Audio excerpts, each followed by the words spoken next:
Okay,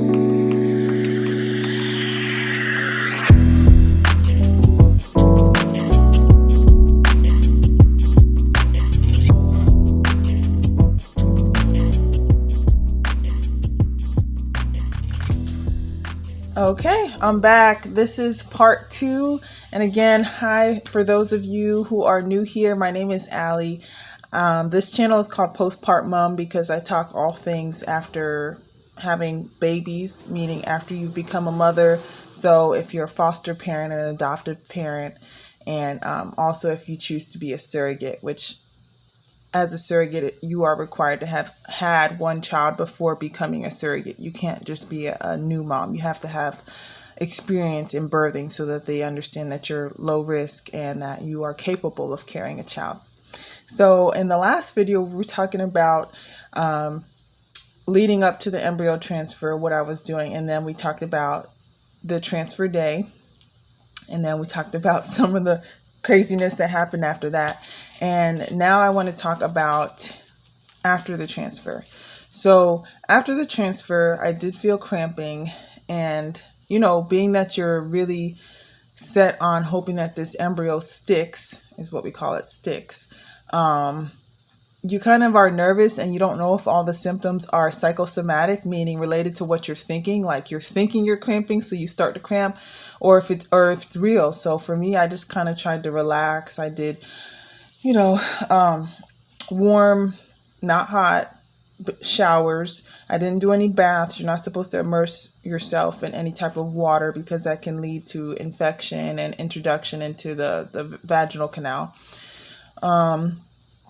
I definitely went on, you know, light walks, not anything strenuous, and, you know, just tried to not worry about it. Because like I said in the previous video, I knew that whatever was going to take place was going to take place, and that everything that I was supposed to do is what I did. So I had no stress in that regard. There was absolutely nothing else I could do. You know, I prayed, I sent up intentions, I did a little dance, I took pineapple, you name it. If I thought that it was going to help me to get pregnant with this lovely intended mother's child, I did it. So I wasn't at all worried in that regard. And I know I'm fertile myrtle. Let's just be real. I've done this before. I've been a surrogate before. I'm an experienced surrogate. And I also had 2 children of my own. And every time I've had a child, I've had a child on the first slip up, or whatever you want to call it, the first attempt, right? So I don't really, I'm not saying I was overly confident, because this is not it wasn't my embryo, you know, so I didn't know if it was going to be successful. But at the same time, I knew there was nothing in me that would cause me not to be pregnant. I thought if anything, it would have been the embryo, not me, right? So anyway, so they call the period after the transfer a 2-week wait. For me, I didn't wait 2 weeks. Let's just be real. I think the previous surrogacy, I waited until 4 or 5 days. But for this one, I felt really good about it for some reason. I was cramping. I was nauseous. I had bloating. I was very fatigued after this transfer. And I just said, and for me, okay, so some surrogates do it differently. Some choose not to test at all because they don't want to know before the intended parent. So they wait until the beta, which tells you how the baby's growing. It gives you a number, and if it's less than a certain number, then it's just a blighted ovum or it's an unsuccessful transfer. If it's higher than a certain number, then you know that you have a successful pregnancy thus far. And if it continues to double, you know that embryo is growing well. So that's one way to do it. Other surrogates, they get very, very anxious. So they choose to wait until when they do test, they're sure it would be an absolute positive if they were pregnant. So they might choose to wait until 5 or 6 days, DPT, which stands for days post transfer, to test, because by that point you would have a solid line on the exam and you won't have what's called a squinter. And I'll show you a picture of some of the tests that I took, and I'll show you when I got my first squinter. And for me, I'm the 3rd type of surrogate, right? Not the type that waits until beta, not the type that waits until 5 to 6 days. I'm the type that will test because I want it to go from negative to positive. I like to see it go from negative and see the line get darker, or like see my first squinter exactly when it shows up, because then I know if it's an early implanter, if it's a late implanter. I like to know earlier on, right? So for me, I tested first at 3.25 days post transfer DPT. And I bought a whole bunch of what we call cheapies. So those little dollar store HCG tests, the little cheapy ones. So I bought a bunch of cheapies. I bought some FRERs, first response, early response. I bought some Equate brand Clear Blues. So I got digital, like there was digital, FRER, and cheapies. I start out with the cheapies because if it shows on the cheapie, it will certainly show on the FRER when I take that later, right? So I started out with the cheapie at 3.25 days post-transfer DPT, trying to make sure I keep it all in line. And there was nothing there, right? Which I expected. I expected there to be nothing there. At 3.5 DPT, I could see the squinter. And with Surrogacy, we open that thing up and we take out the strip. So we have it up to the light and you can see that little line, but it's faint, right? It's faint. It's not, and you want to see your line continue to get darker, right? I tested again, 3.7 DPT, 3.75 DPT. And it was darker. Now I'm like, yes, this is a positive. And at 3.75 is when I told myself, okay, I know for a fact that you're pregnant. When I got to 4 DPT, 4 full days after the transfer, I think I transferred on a Thursday. When I got to that Monday morning, it was a solid line. I knew for a fact that this baby was growing. The embryo was growing, not a baby yet. So that was that. So at that point, and then my clinic, they planned for me to take a beta at, I think it was 7 days post transfer anyway. So I did my transfer was on the 14th. And I think my first beta was on the 21st or the 22nd. So either 7 or 8 days post transfer. And my first beta was 127. They wanted to be higher than, I think, 30. Yeah, higher than 30 to 50 or something like that. And mine was 127. So I was like, woohoo. So I knew that I was pregnant at that point, a week after the transfer.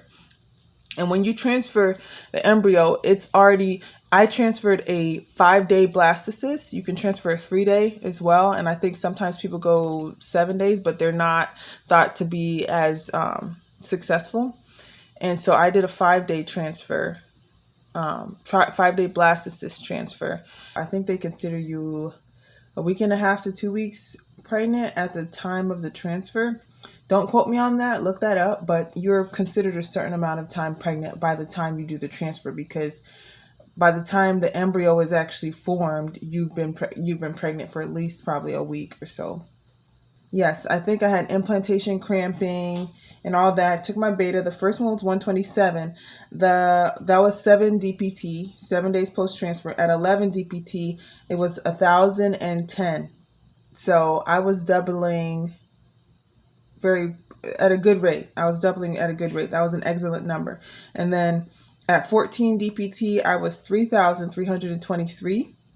And at 18 DPT, I was at 10,783. And usually surrogacy agencies, they'll let you stop doing beta tests at about 3,000. I think mine wanted to be over 5,000. So at 14 DPT, I was at 3,000 and something. So they knew that at the next test, I would be well over 10,000.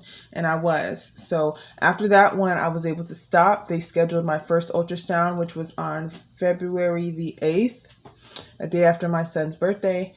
And at that time, I had to drive down again to do a heartbeat confirmation. At that point, the embryo should have a heartbeat at that point. And so I went down there, I drove, made that long drive again. And lo and behold, the little bean did have a heartbeat. It was 121. And from that point, they gave me my records. They said I could go see an OB up here in Gainesville. And from that point on, I was able to call and schedule my first OB appointment for a confirmation of the, just a confirmation that the embryo was growing at the desired rate. So at that first heartbeat ultrasound, I think the embryo was about a day or two behind. So measuring a little bit less, and so they wanted me to get a second ultrasound. And they said that that's fine because it's too small for them to measure it accurately anyways. But they said they expect, that's very, very common for people to not, for the embryo to not measure on point during the first ultrasound, especially because I had taken mine so early.